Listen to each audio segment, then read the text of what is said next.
everybody, welcome to the Sky Lounge, and this is Cruise Pros, episode number 125, boys and girls. It is, I apologize, a beautiful Wednesday, where I am not feeling 100%, but we are up early in the morning, trying to get shit done, and what is getting done, boys and girls, is the WNBA semifinals. That's right, boys and girls. WNBA semifinals action going on right now. Los Angeles Sparks versus Connecticut Sun. And unfortunately, the Sparks dropped their first game, as did the Las Vegas Aces against the Washington Mystics.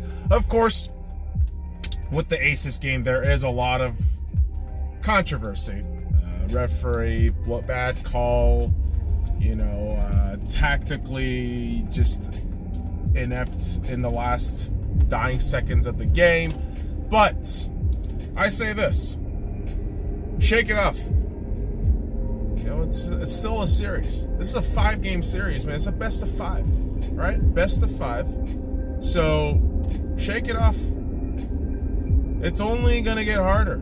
So throw this game away, move on to the next one. It's still a fucking series, right? I say that to both the Sparks and the Aces. Because this is a semifinal right now, I would love it, and I've said this yesterday, I would love it if the Sparks faces the Aces, the WNBA affiliate of my Los Angeles Lakers, and the Las Vegas Aces, who are representing my town, Las Vegas, in the WNBA stage, really in the basketball universe, so to speak. And I apologize, boys and girls. I got a lot of crap on my throat right now. No! Just a lot of saliva and shit. I don't know. It's not cum. No. That'd be weird, man. Start your morning recording a video mouthful of cum. Yeah, to be fair, porn stars do that, so kudos to the porn stars. Real American heroes. Or, they could also be those weird fake taxi videos, which, that's a whole thing in itself. But anyways, let's focus on the fucking topic at hand here. The Sparks and Aces are going to come back. I believe it. I feel it. And guess what, boys and girls? Kelsey Plum, Asia Wilson, Jackie Young, all those cats in the Las Vegas Aces, they're gonna lead y'all back. Trust me, Aces fans. I saw a lot of great mentality from the basketball side yesterday. I really thought Plum played a phenomenal game. Yes, the dying seconds, you wish you got a shot off, but hey, this is part of the process, man. And again, it's still a series. And I'll tell you what, boys and girls, if I do ever get a WNBA jersey, it's going to be Kelsey Plum. Holy fuck. She just became my favorite player. I think after I went to the Aces game one time against the Chicago Sky a month or so back, I was so impressed by her just tenacity, her just fucking balls out, style of play. And I said this yesterday, Kelsey Plum's got Mamba mentality, man. She does. I truly believe she does. And watch Kelsey and the ladies of the Aces bring the Aces back. Watch that shit happen. They're gonna run that shit. Trust me, man. When you have one of the best records in the WNBA, with one of the youngest squads, relatively speaking, really one of the youngest squads, with back-to-back #1 overall picks. Come on, man. Good shit's gonna happen. And I want the most storied franchise of the WNBA versus this relatively new. Of course, it's a relocated franchise from San Antonio, if you boys and girls forget. But I want this battle between LA and Las Vegas. Shit, it's always a blast. It's always a blast. And the bigger treat really would be, Lakers players showing up. That'd be pretty cool too. Because the Sparks are related. They're associated with the Sparks, Lakers and Sparks. And I don't don't know what the affiliation club with the Aces is, but Aces are, honestly, the Aces are in a class of their own. If you go to any of the WNBA games here for the Aces, I went to one. It's absolutely impressive how, in relative terms to the other WNBA teams I feel in the league, Aces look like a fucking fan-fueled craziness. It looks so good, and I'm just saying, man, I would love to see a Sparks Aces final. I think that would, be a head turner. And so here's the hoping. Here's the hoping. The Sparks and Aces get their shit together, which I believe they will. I absolutely believe they will. And it's funny because a couple months back with the WNBA, I actually put a future bet for the Seattle Storm to win the WNBA final. And unfortunately, they got eliminated in the quarterfinal, the single game elimination quarterfinal. So I was kind of bummed out, like, but simultaneously, I'm like, it's the Sparks. I'm not that mad. I'm not gonna be that mad. It's the Sparks, okay? It's the affiliates of the Lakers. I'm not gonna be that fucking mad about it. It's gonna be cool because it's competition. And I'm telling you, WNBA playoffs is nuts. It's just the craziest shit. I mean, the way the Mystics... I'll tell you one thing right now. I was watching that game, Aces versus Mystics, and the way the Mystics ladies were shooting up those threes, it was fucking impressive. And to be fair, the Aces let up some really bad defending on the perimeter, but wow, just unbelievable shit. Just... right? Very impressive. Very impressive. And so, speaking of easy threes, Steph Curry. I know that was a rough transition, boys and girls, but hey, sometimes you gotta take it rough. Like a mountaineer. Weird analogy. But WNBA to NBA action. Not really NBA action, but a story that came out a couple of hours ago. Steph Curry says he would be interested to have some Olympic experience under his belt and is eyeing a 2020 Olympic run, which here's my take on this. If Steph Curry joins, I think that's going to be a great opportunity and chance for other star caliber players to join him. Namely guys like, I think, LeBron, AD, maybe other all-star guys who's never really had USA team experience, barred from the losers from the FIBA World Cup, which I still get upset about that. And here's the thing. Kobe Bryant came out with a quote here a couple days ago and said, the reality is the rest of the world has gotten on level playing field, and really the USA, they're just not matching up. That's my takeaway from that. That was my takeaway from that shit. But like, if you want to actually, hear from the words of the Black Mamba himself, go on YouTube, find that shit out. But okay, let's just scratch all that shit. In my opinion, all right, you basically shit the bed in this FIBA World Cup because you thought more or less B caliber players were going to match up to international greats. Like that's just the way shit goes, right? I mean, good God. You think Spain is just taking this shit easy? They are bringing their biggest stars out. And I know, relative to the NBA title, that shit, the international, competitions don't have that flair anymore. I get that. But I'm telling you, kids, watch the documentary about the 1992 USA Dream Team. And that is a team that truly appreciated what it meant to represent the flag, what it meant to represent this country, to be unified, regardless of race, regardless of skin color, regardless of your background, to represent a country with those 12 guys, to represent your country exhibiting the finest form of basketball is something that has been lost over time.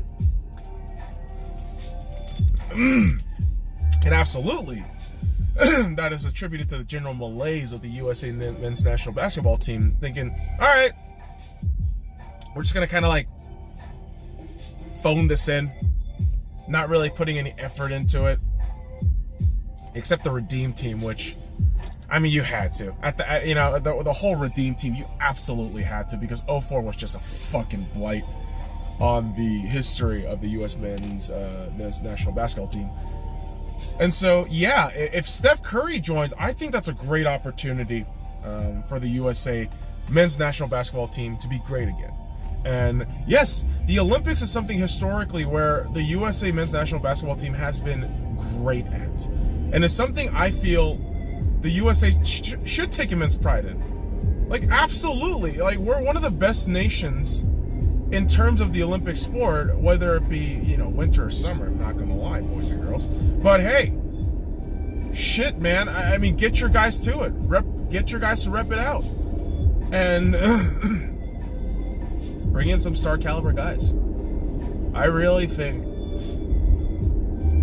bringing in Steph Curry is going to be the magnet to bringing all the other all-star caliber guys, those A+A guys, not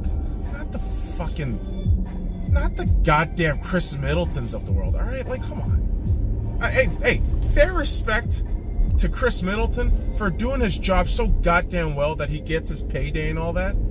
But relative terms to the top tier, cut of the NBA, not doing it for me. No, stop it. You know what? I wouldn't be surprised. Steph Curry, probably a guy like D'Angelo Russell, maybe even I don't know. Well, no, RJ Barrett's Canadian, so that's out of the question. Zion Williamson, that's another name that could be thrown out there. Zoe. Any of those Pelican boys, man, I'm telling you right now, there is a lot of potential if you put Steph Curry in there. Wow, there's going to be a lot of people coming to the Olympics. I'm telling you that right now. And where's the Olympics at this year or next year? Japan, right? Is it Japan? I'm pretty sure it's Japan. Yo, come on, man. Like, you don't think a fucking NBA player would be tripping out about like going to fucking Japan? Like, come on, dude. They got hentai and small women. USA men's national basketball team. Get your britches up. Because goddamn it, next year, y'all go to Japan. Yeah. Just saying, man. Just focus up, boys. Alright? God damn it, USA. The thing is, boys and girls, I cheer for USA sports. And, I was born in Korea. So naturally, I'll cheer for both sides, right? I'll cheer for Korea. I'll cheer for USA. And occasionally I'll also cheer for Germany because I just love Germany. The philosophy of the country and the sports they participate in, it's really impressive. Especially football. Holy fuck, man. German football is historically one of the greatest ever. And yeah, so international stages, man. I cheer for a lot of teams. I do. But yeah, the USA, Korea, and Germany always holds a special place in my heart in international tournaments and international competitions. And I get more emotional. I get more passionate about it. I get a little bit more yelly. I'm not gonna lie about that. Because I want them to do better. I want them to succeed. And it's the same kind of case with the USA men's national basketball team, where I really, really think that they have the talent, they have the money, they have everything, but sometimes they just phone it in, and it's frustrating. It's absolutely frustrating because you think, wow, you're not playing up to your potential. Like, what are you doing? I thought this meant something for you guys. But maybe I'm reading too much into things. I don't know. I'm just a fan. Okay, I'm just a fan who's just trying to make sense out of a lot of things. Like, how do you just shit the bed so fucking hard in the FIBA World Cup? And yeah, I get it. France did so well. I'm not gonna hate on France because France did spectacular. And to go 3 or 4 tournaments with bronze medals, I mean, come on, man. That's fucking impressive. All right, I'm not hating on that. What I am saying is the USA isn't playing up to their potential, and that just upsets me. But boys and girls, a team that is playing up to their potential and is it's good to see. It's Vegas Golden Knights. And yeah, it is preseason. It is preseason, boys and girls. I understand that. I will always understand the general, uselessness of the preseason. But Also, usefulness of the preseason. A bit of an oxymoron there, but let me explain here. In terms of the numbers and the competitive aspect, the preseason doesn't matter. Wins, losses, goals, like none of that shit really matters. In terms of tally, in terms of the stats category, it doesn't matter. Okay? Like if you beat, let's say, like yesterday, Ottawa beat Toronto 3-1, right? You think any of that shit actually matters in the rivalry? I don't really think so. No. Like, it doesn't really fucking matter. And so, with that said, the usefulness of the preseason is this. Micro details from fringe players and rookies, which really gives great insight into what kind of depth we can produce, right? And honestly, watching these last two Vegas Golden Knights preseason game, I have to say I am very impressed.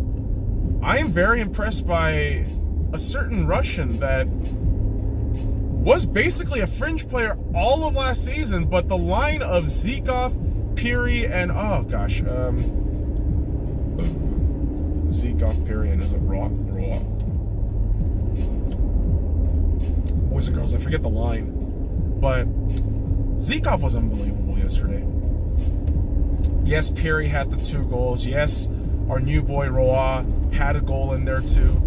But wow, just Zykov. Your offensive awareness, the aggression. I loved everything about Zykov's game yesterday. And I'm hoping him and goaltender Garrett Sparks, shutout. What 24 saves, something like that? My gosh, man, like I'm excited. I'm excited for these guys. I hope these guys get some more opportunities in the preseason. And really, for a guy like Garrett Sparks, I really hope he contests that spot for Malcolm Subban. And I love Subban. I do. I love Subban.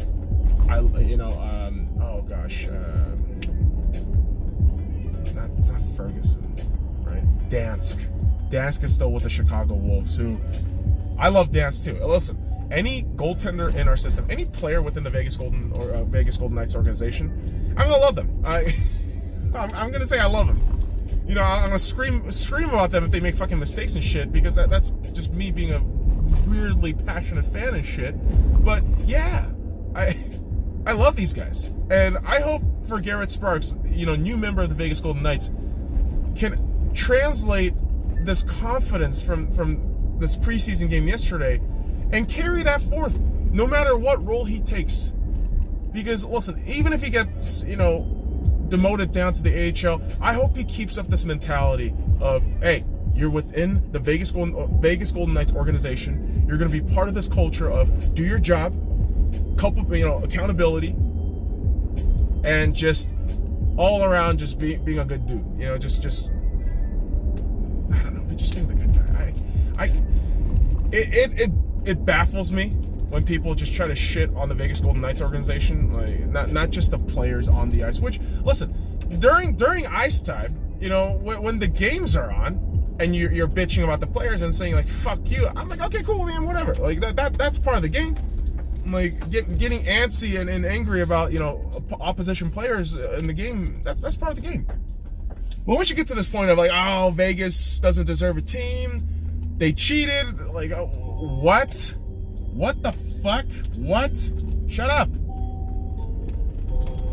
Like, honestly, to those people, I tell you right now, learn some of your actual team's history and then start talking to us. Okay? How about that shit? Like, learn your own history before you start blabbering off about somebody else. Seriously. And, yeah, listen. I might be a new hockey fan. Okay? I fully admit to that. We're only in year 3.